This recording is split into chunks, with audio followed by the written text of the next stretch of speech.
Hello, everyone, and welcome to the Propelling Business Excellence podcast here. I'm your host, Vibha Chawla, and I am joined by Jennifer Bittinger from Narrativa. She's the co-founder and president of Narrativa. So thank you very much, Jennifer, for joining us here. I'm really glad and excited to have you. And could you kick us off with your background and what does your business do? Thank you so much again for joining. Yeah, thank you, Vibha. It's great to be here with you today. And yeah, just to share a little bit about myself and my background. I am currently the president and co-founder of Narrativa, a generative AI company. And my background is predominantly in media and tech. And so I have worked in television and in different parts of the media industry for years. I had over 16 years in that industry. And then from there, worked with other larger brands in tech, Adobe, Cisco Systems, and quite a few other larger Fortune 500 companies. And my area predominantly was always with PR, marketing, and helping to build brands. I love to tell a good story. And so it was exciting when I met my co-founder, David Llorente, in 2019, and he invited me to join him on a journey to build a new AI tech company called Narrativa that had its own proprietary AI software and could automatically generate any type of written content from data. And so from that, we went into multiple verticals: marketing, media, finance, entertainment, and now eventually pharma. And we're really growing. And so it's an exciting time. It's great to be here with you today, and I'm excited for this chat. Yeah, that's amazing because that's what my major background is in, right? I worked 20 plus years in pharma biotech, so I can appreciate what challenges you may have on that. So tell us more. I think you kind of mentioned what inspired you to start your own business here and the initial spark that led you to this entrepreneurial leap. Yeah, I mean, one of the biggest issues that David and I both were finding with clients was that they were always needing ongoing, engaging content, written content, especially whether that was white papers or long tail, short tail articles, or even summaries and reports that they needed to use internally. And so what we found was we could never find enough hire enough human copywriters to generate all of the articles needed or the documents needed. So what we said was, well, let's use an AI models building out a knowledge graph, which we have, which is more like a structure, a data structure where we can have the data automatically mapped through machine learning algorithms to the correct data points for a more structured type of template for documentation. And it started going so well that then in 2019, we got several large knocks on our door from Sanofi, Merck, Almirall, TCS, several other biopharma companies. And they said, we see you guys are really great at turning data into text, especially proprietary data. Right. Could you do this in clinical trials? And we said, yeah, we probably could. Let's try it. And from then we were off to the races and deep into clinical data, Clinical data. trying to build out these automated documents for clinical trials. Mhm. Yeah, could you give us a little bit more background because there might be some audience that might want to know about this clinical data or what type of documents are you producing? I know you mentioned Yes. some Yeah, some thanks, Divya. example, specific example, yeah. Yes. So some of the specific use cases that we have already started tackling in clinical trial documentation are patient narratives. So patient safety narratives are very big, especially when you're running an oncology trial or immunology trial. And also these patient safety narratives, they all have to be included in the final submission of a drug trial to the regulators, whether that's the FDA or the EMA. One of the other use cases we've fully automated are tables, listings, and figures. which if anyone is a statistical programmer or a Yeah. biostatistician, they know these are insanely huge tables. Mm-hmm. One efficacy table can be anywhere from 30 pages to 300 pages. Oh, wow. They're very massive and they Yeah. take a lot of time. And there's a lot of data risk and errors within these tables. So we have automatically generated these now from the ATOM and the SDTM data sets that are created during a clinical trial. And then we've also automated clinical study reports now. And we are actually now, these are in production with some of our clients who are some of the biggest pharma companies in the world and other CROs, clinical research organizations, and biotech companies. Oh, okay. So these, are you producing like the Word documents or PDF? I'm just curious to know. Yes, both. So we're producing it in Word and then also in PDFs so that it can all be QC'd by the human medical writers and Okay. the programmers. We always say we need a human in the loop, and Mm-hmm. that's never going to change. They Right. have to have a human as the gatekeeper Right. between what's automatically generated and what's sent to the regulators. And then these are all included in the submission package when it's finally submitted to the regulators. Okay. Sounds good. Yeah, that's amazing because it can be quite, I guess it can save quite a lot of time for the humans to produce these auto-generated Yeah. reports. In fact, here's some numbers that are quite Yeah. impressive, is that on average, the teams that from our clients who've worked with us, they have found that they've saved on average 65% to 98% of time in generating these documents. They've saved on average 40 to 60% of cost, and they've seen at least a 95% data accuracy.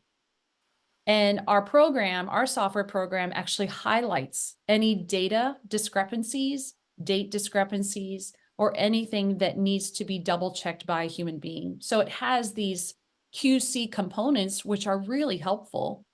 And what's really fun is that one example, 2 years ago, we completed a trial with one of Mhm. our clients, a cancer research trial. And we automatically generated all the patient narratives for this trial. Mhm. Then it was submitted after it was QC'd by the human medical writers, it was then submitted to the FDA. And the FDA could not tell the difference between what was human generated or AI generated. And they fully accepted the whole submission and said it was so accurate. They have never seen such high data accuracy in the output. That's So it was amazing. really amazing, not just for Narrativa. This is Right. huge for the whole industry. Yeah. So we're seeing that now pharma sponsors, biotechs, and CROs, clinical research organizations, they are bringing us, like Narrativa, an AI generator in earlier mid-trial. Before those databases are locked, they are actually now having us run the first, second, third draft of these documents so that the teams can do the QC to see where the data issues are, go Mhm. back to site coordinators, collect or fix the data, and then have it ready to go when the trial is ending, and they can just press a button and have the documents generated in minutes. That's amazing. Yeah. That's quite a lot of time saving, cost savings, and the accuracy. Really, really great. Great job on that. Yeah. So moving on. So what are some misconceptions about running a business, right? And how do you address them? That's a great question. I would say number one, the biggest misconception is you will be your own boss. Right. Technically, yes, you might be your own boss, but you answer to your employees, you answer to your shareholders, your investors, and to Right. your clients. So you're really working for all of them. And if something happens, you're the one responsible. So you have no one else to blame, right? The buck stops with you. And with all that great responsibility or with all that great, flexibility and empowerment comes a lot of responsibility. So I would say it's great to be your own boss, but you're going to have to make a lot of hard decisions. You're also going to have to wear many hats that you're not used to wearing, which means doing a lot of paperwork, legal paperwork, insurance paperwork. You're going to have to do a lot of accounting. Even if you have an accountant, you're still going to have to manage books, look at budgets. You really have to be kind of a jack of all trades or a Jill of all trades when you're starting a business. I would say the other two areas that people don't realize when you're starting a business, they think, oh, I'll have more free time. Well, you may have more flexibility. Let's say if I want to, block off an afternoon on my calendar to take my son on a field trip at school, great, I can do that. But then I come home and I have to finish all the things I didn't get done that day, more emails or paperwork or check on my teams, make sure deliverables are getting done. And Right. so there's a lot more work that you still have to get done. And the last area is a lot of entrepreneurs think, well, if I have a great technology, then VCs are just going to come out of the woodwork and want to invest in me. Uh-huh. No. Even if you have a great product, it's not always a guarantee that you're going to get money and funding. And so it really takes a lot of work. You're going to be building a business, trying to build sales in your company while also balancing your schedule to have investor meetings. And you're going to have to sell to those investors, not just how great your product is, but also share real application and use cases, what's already been done with current clients, um, how your growth has been developing, and also they're going to invest in you. So you really have to work on yourself, work on your presentation, work on your poise, how you present to people, because they're not just investing in your product, they will always be investing in you and in your team. Mm-hmm. Yep. So with all this going on, right, you have a lot of work, it seems like. How do you maintain a work-life balance and also stay motivated for the business? Yeah, that's very hard. I would say as an entrepreneur, a normal corporate 9 to 5 job sometimes seems really nice and easy compared to being an entrepreneur. Yeah. Because, I mean, for me, I have hours that start at 4 in the morning, most days. And my team is global. We work remotely globally. So we have multiple time zones. And I sometimes have to be on phone calls at 4:30, 5 a.m., and then get done, at 10 o'clock at night. So what I do is I have to somehow find at least half an hour in my day to get outside, get a walk my dog, whether that's taking a, 30-minute lunch break, get fresh air, get some sunshine or something, get some exercise. Also, I find, and this is great because a contact of mine, she just wrote this in a great article a few months ago for Harvard Business Review, and it talks about morning pages. So what that means is in the morning, Mm-hmm. before you start your day, take at least 15, 20 minutes and write in a notebook, whether it's a journal or like I call mine a prayer journal. I like to write my prayers. Like I pray for my son, I pray for our family or whoever.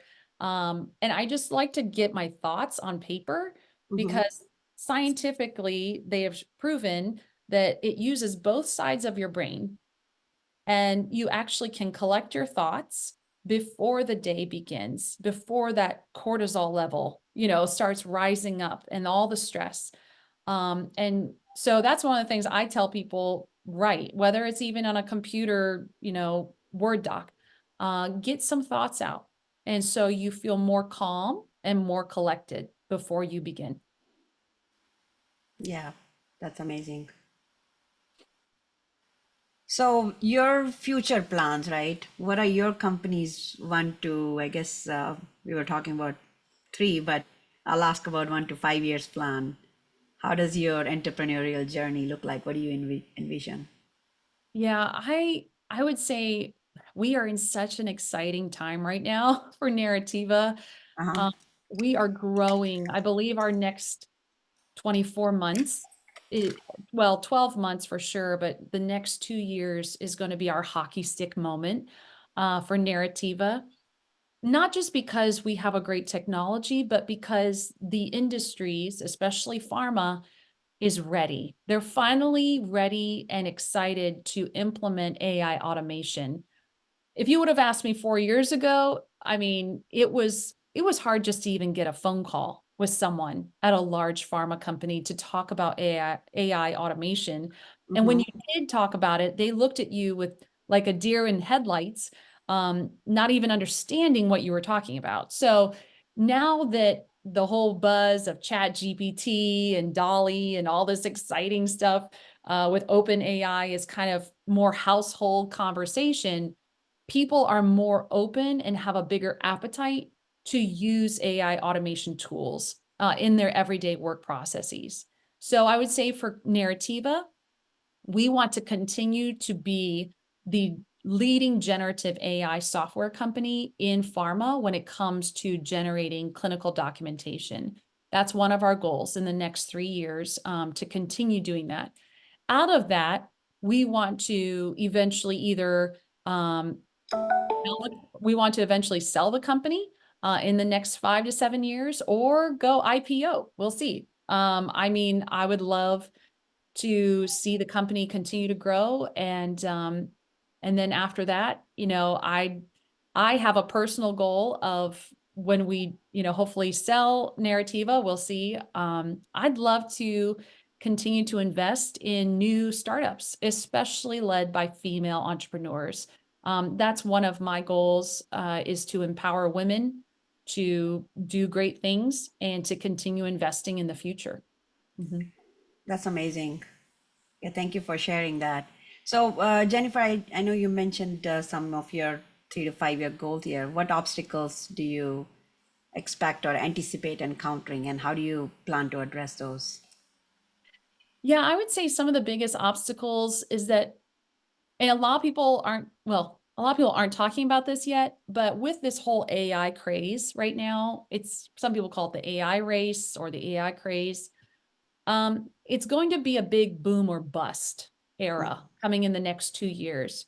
So many new AI tech companies have just sprung up out of nowhere, calling themselves AI.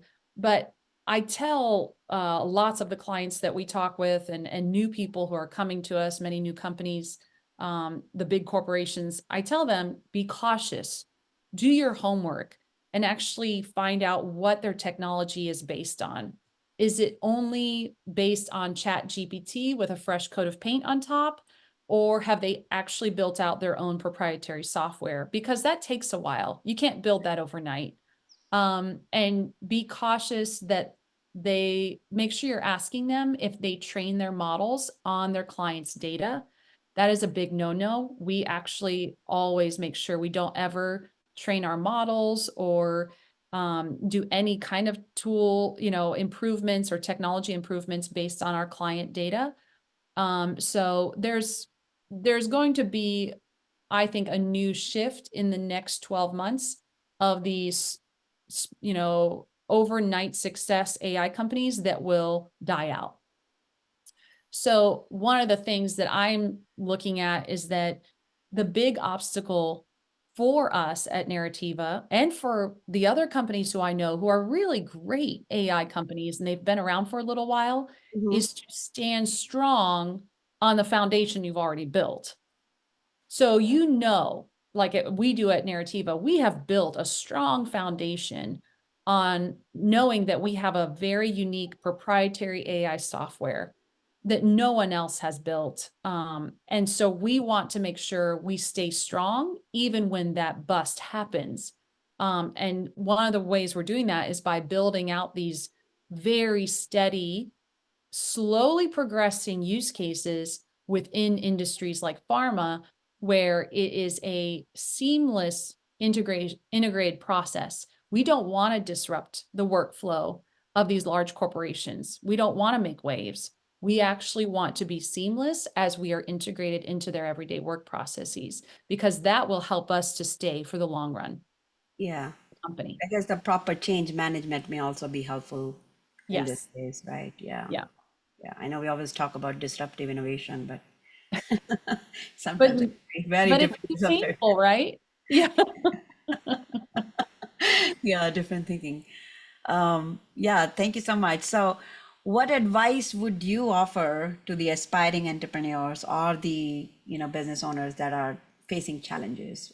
What's one thing that you would recommend? Yeah, I mean, there's so much I could say, but the one thing I think today, the best takeaway would be find another complementary vendor startup who you can work with, you can collaborate with, that complements with your technology, what your product offering is, and maybe do some type of, white label partnership where they sell your technology with theirs to their pipeline and then vice versa.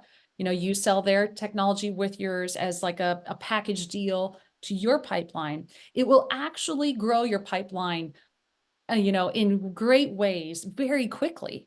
And then your name is being exposed to more people. So, I mean, that's how strength is in numbers. And so I would say just find those complementary vendors that you can really work with and collaborate with. Mhm. Yeah, that's a great advice. It's like we talk about strategic business partners, is what you are mentioning, Mm. but white labeling the services. That's an amazing point. So thank you so much, Jennifer, here. Really appreciate it. It's great meeting you and learning from your entrepreneurial journey. To everyone watching, I look forward to seeing you in the next episode. Thank you very much again, Jennifer. Thank you, Vibha. Thank you. Appreciate it.